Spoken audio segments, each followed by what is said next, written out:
ত্রয়োদশ জাতীয় সংসদের সংরক্ষিত নারী আসনে ৩৬ জন প্রার্থীকে মনোনীত করেছে বিএনপি।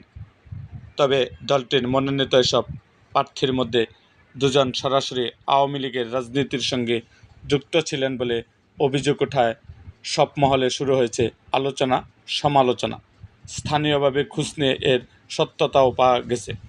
জানা গেছে, বান্দরবান জেলা বিএনপির দলীয় সূত্র জানায়, সংরক্ষিত নারী আসনে মনোনয়ন পাওয়া অ্যাডভোকেট মাধবী মার্মা একসময় আওয়ামী লীগের হয়ে ফৌজদারি মামলায় সহকারী পাবলিক প্রসিকিউটরের এপিপি দায়িত্ব পালন করেছে। বিএনপির দলীয় কার্যক্রমে তার তেমন সক্রিয়তা ছিল না, পাশাপাশি দলে তার কোনো পদও নেই বলে জানিয়েছেন স্থানীয় নেতাকর্মীরা। অপরদিকে বিএনপির মনোনয়ন তালিকায় স্থান পেয়েছে গোপালগঞ্জের কাশিয়ানী উপজেলা আওয়ামী লীগের তৎকালীন বন ও পরিবেশ বিষয়ক সম্পাদক সুমনা শিকদার ঠাকুর। তিনিও বিএনপির ঘোষিত চূড়ান্ত তালিকার ২০ নম্বর অবস্থান রয়েছে। সংরক্ষিত নারী আসনে এই দুই প্রার্থীকে মনোনয়ন দেয় রাজনৈতিক মহলে নানা জল্পনা কল্পনা শুরু হয়েছে।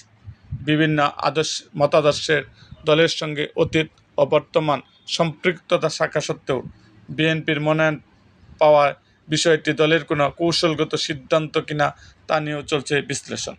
অবশ্য এই বিষয়ে বিএনপির পক্ষ থেকে তাৎক্ষণিকভাবে কোনো আনুষ্ঠানিক ব্যাখ্যা পাওয়া যায়নি। এ বিষয়ে মনোনীত ওই দুই প্রার্থীর সঙ্গে যোগাযোগের চেষ্টা করা হলেও তাদের কোনো বক্তব্য পাওয়া যায়নি।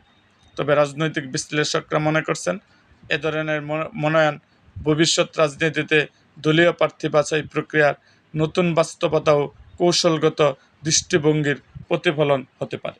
এরকম আরও ভিডিও পেতে এবং রাজনৈতিক অঙ্গনে নানা ঘটনা ও ইতিহাস জানতে আমাদের মুক্তাগাছার ইতিহাস মিডিয়া ইউটিউব চ্যানেলটিকে সাবস্ক্রাইব করুন এবং পাশে থাকা বেল আইকনটি বাজিয়ে দিন।